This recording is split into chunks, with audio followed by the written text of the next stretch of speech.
A lot of our bread and butter is more like Hi, Lisa Pierce, Packaging Digest Executive Editor here at MD&M Midwest, and I have my cohort here, Jesse Schwartz, and we are just going to talk about a couple of things that we saw so far this morning here at the show.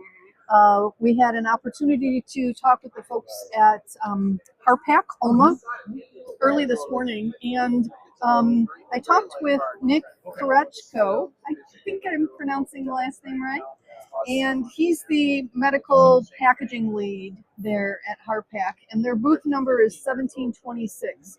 And we talked about a lot of different things, equipment and robotics and just changes in the industry, trends. But one of the things that he said to me that he was so quotable. And one of the things that he said was, for me, sustainable is the right size. And it made me think that in this, day and age where, 20, 30 years into the sustainable packaging, movement, we're still seeing a lot of opportunity yet for what I would call low-hanging fruit. And so that was the big takeaway there. And then Jesse had an opportunity to sit in on a session about artificial intelligence. And what was that all about?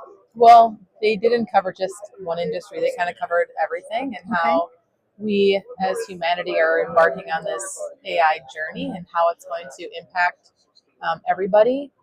They went from, having household robots and sort of that early adopter phase where like one person will do it and everyone in their friend group thinks they're weird, and then all of a sudden 2 or 3 do it, and then everyone has FOMO and everyone gets a robot, right? Yep. And he also talked about how AI right now as it is the worst it's ever going to be, right? So like we complain about things. I was saying like people would complain about the Tesla self-driving because it wasn't perfect, and it's like, well, it's the worst it's ever going to be. This is wild. It's only going to get better from here. But then there's still this human element.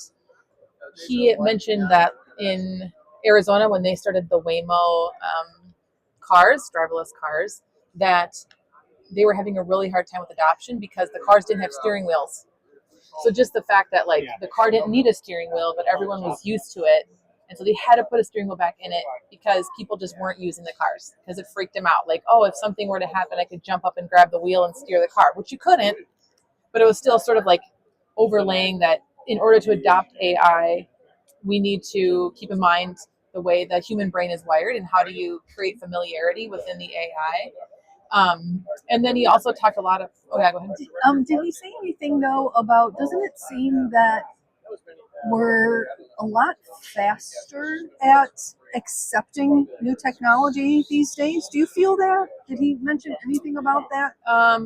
Yes, and I think what he was talking about was a lot of we're okay. So yes, like corporations potentially, or our minds potentially, but there's still a lot of resistance, or unable to. Like he said, 95% of companies who have AI don't deploy it correctly because it all comes down to execution. So I think like we're really early on still in like being able to execute AI really well. So we might think we're using it, but we're not like using it for the full potential. Okay, it's kind of funny how things are connected, because I had a conversation with a gentleman in the aisle talking about drug delivery devices. I'm on a mission to find new things on drug delivery, but he was just saying how COVID, which was an outlier there, of course, but how COVID really accelerated the acceptance of a lot of self-administration. Yeah, sure. Just because you had to. It was a necessity. And it was a necessity. So, I'm not saying we need some kind of necessity to push AI further, but, maybe something could come out of nowhere to do that. Well, and one thing he said that's interesting, too, is that he thinks that real science, like chemistry, physics, math, biology, well, that's really science, but those sciences are really valuable and still valuable, like degrees in education, but like some of the other degrees, even like computer programming or like political science, like those are difficult. Those graduates are finding a difficult time getting jobs in those areas. And he was also talking about how like there's going to be a time when people kind of like lose some job loss, but then it will level off and we'll kind of get into a new groove. with what demand is. And he also was saying that, because in the workplace and at home even, we're going to have a lot of AI deployed as robots and technology, we're going to have a lot more time. We'll have a lot more time on our hands. That's the plan. That was like interesting to me. And I said, well, I think we're all going to go do a lot more like outdoor activities and stuff, and be more people centric. And how like some of the people centric jobs, like healthcare, for example, maybe will be transformed by AI, but not like replaced, because we're still like humans and creatures of community. Well, one statement that I made about AI in a presentation that I gave a while ago was a lot of people are talking about the fear of losing their job to AI. To me, the fear is, or the reality is, you're more likely to lose your job to someone who knows how to use AI than you are to AI itself. Yes. So yeah. Well, and Amazon made a statement that they only want people working there that have an understanding of AI, not just like how do I make a meeting agenda with like chat, but more like how it works and how they can integrate AI into Amazon. So that it's definitely interesting. Yeah. Okay, so another segue here, Amazon. Had a couple of conversations already this morning with folks talking about some changes in supply chain and technology, but the I don't know if it's a goal or just it's this is the direction where it's going. Again, speaking a little bit more about medical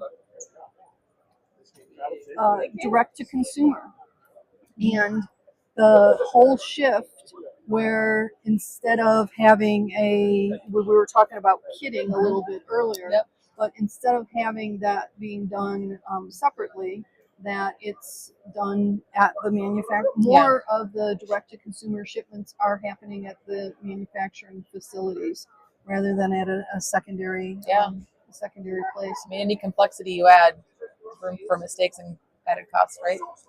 But it's been so complex that it's it's been difficult. I know there's systems out there, the bagging for mailing. There's some systems to simplify all that, but even still, someone invite me into your facility where you're doing direct-to-consumer shipments in the same place you're doing your doing the pick, pack, and ship right there. Yeah, pick, pack, and ship. And not to brag or anything, but in 1999, which to me was just yesterday, I was working for another publication at the time, and we were celebrating our 40th anniversary, and it was the turn of the millennium. I did a piece on the packaging line of the future, and I'm telling you, direct-to-consumer was in that packaging line way back then. So, you knew it. Well, you wait long enough, and I guess any off the cuff idea will come to fruition. No. Good job. Anyway, okay. Well, this has been a full morning already, so we got to get back at it. Thanks for listening.